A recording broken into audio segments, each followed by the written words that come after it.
негизи мына Гүлнур Муратовна дагы презентацияда айтып кеттиңиздер.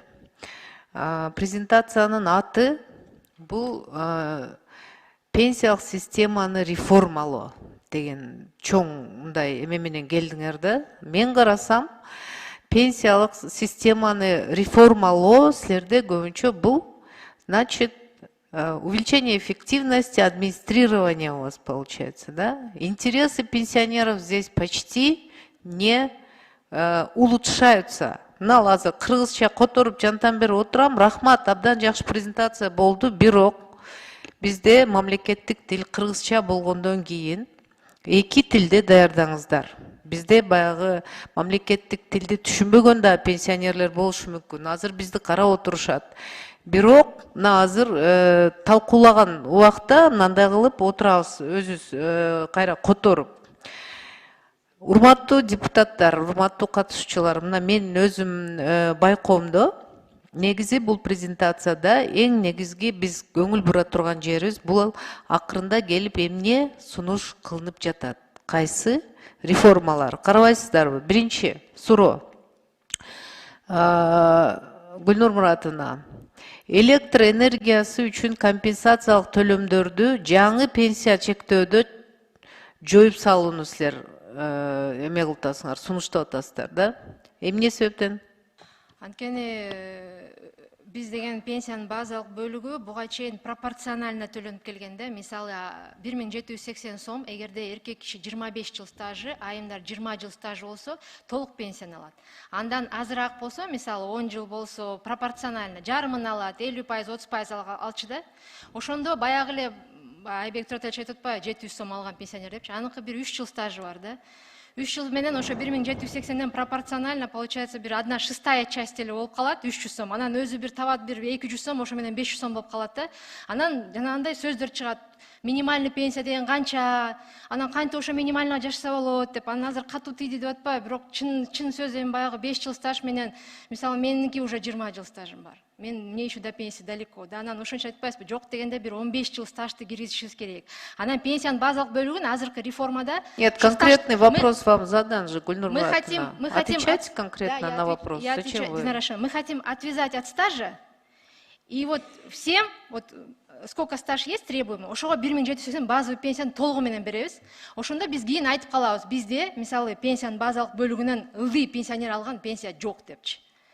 А из-за этого без компенсации... Жакты ошол азыр антип озеки эме кылбагыла, эмкиде жана комитеттерге жазып, обосновать этип келгиле. Мисалы, менин көз карашымда бул аябай агрессивный шаг болуп атат биздин пенсионерлерге. Эгерде жаңы азыр пенсияны чектөөдө биз электроэнергиянын компенсациясын жоюп салсак, анда бул ушунчалык катуу жаман кадам болот. Экинчи, иштеп жаткан пенсионерлерди дейсиңер. Базалык бөлүгүн пенсияны алышат го, ошону дагы бербейбиз дейсиңер. Это же у него конституционное право на свою пенсию. Какое вы имеете право не давать ему эту пенсию? Динара Ашимовна, пенсиянын базалык бөлүгү это является поддержкой, государственной поддержкой, социальной поддержкой государства. Ничего подобного. Человек достиг пенсионного возраста, он продолжает работать. Динара Ашимовна, пенсиянын базалык бөлүгү не у всех пенсионеров есть. Она есть. Нет, сейчас речь идет о пенсионерах, о работающих пенсионерах. Это очень большая категория граждан. Человек работает, чтобы получать какую-то часть пенсии и продолжать получать зарплату. Сейчас речь идет, что вы хотите исключить выплату ему пенсии.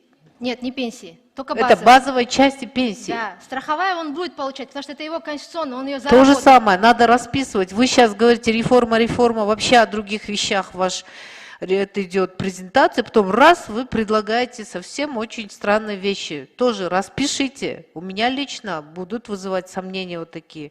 Эмкиде жазып ушундай именно сунуш кылып атпайсыңар. Биз азыр бул үчүн мындай кылышыбыз керек дегенде ошону силер обосновать эткиле. Комитетке келгенде мындай кылып алып келсеңер, будет очень много вопросов у всех депутатов. Потом в палату придете, еще больше вопросов возникнет.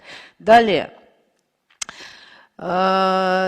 Минималдуу талап кылынган камсыздандыруу тажрыйбасын киргизүү деп атасыңар. 2003 жылдан 5 жылдан баштап 2003 жылда 2038 жылда 20 жылдан баштап ушуну тактап түшүндүрүп бериңизчи бизге, эмне, что это означает? Динара Ашымовна, азыр айтпадыкпы, бизде минимальный стаж деген талап жок. Мисалы, ошол эле Россияны айтып кеттим, аякта 15 жыл стажың болсо, сен пенсияга чыга аласың. Стажың жок болсо, пенсияга чыга албайсың, пособиеге барасың. Бизде азыркы учурда ушундай, мисалы башка өлкөлөрдө 20-25 жыл. Ошондой да, 20 жыл кылып коет, ошо стажды болсо пенсияга чыгасың, болбосо пособие. Бизде андай жок болгондуктан, айтып атпаймынбы, жана 63-кө чыкса, 1 жыл стаж болсо деле чыга берет. Кишичи. Анан 300 сом пенсия менен чыгып алып, анан айтат да. А если человек, скажем, работал 15 лет, умер, что будет тогда? Если он 15 лет работал и умер, то у него будет пособие. Нет, это касается только по возрасту. По потере кормильца, по инвалидности эти стажи не касаются. Стаж касается... Четко, давайте вот уясним. Человек работал 15 лет, пенсию не успел, скажем, он ушел с работы, да, 15 лет проработал, скажем, там, 38-й год настал, 20 жылга жетпей калды, да, аныкы? Она каза болуп калды. Он, может, собирался опять устроиться на работу, продолжить свой стаж. Не болот анда. Динара Ашимовна, там есть пенсии по потере кормильца. Если ал каза болуп калса, но у него остались иждивенцы на его попечение, анда пенсия по потере кормильца алат. Потеря кормильца, он же не будет как накопительные ваши принципы применяться к нему, правильно? Нет, накопительный он в любом случае получит.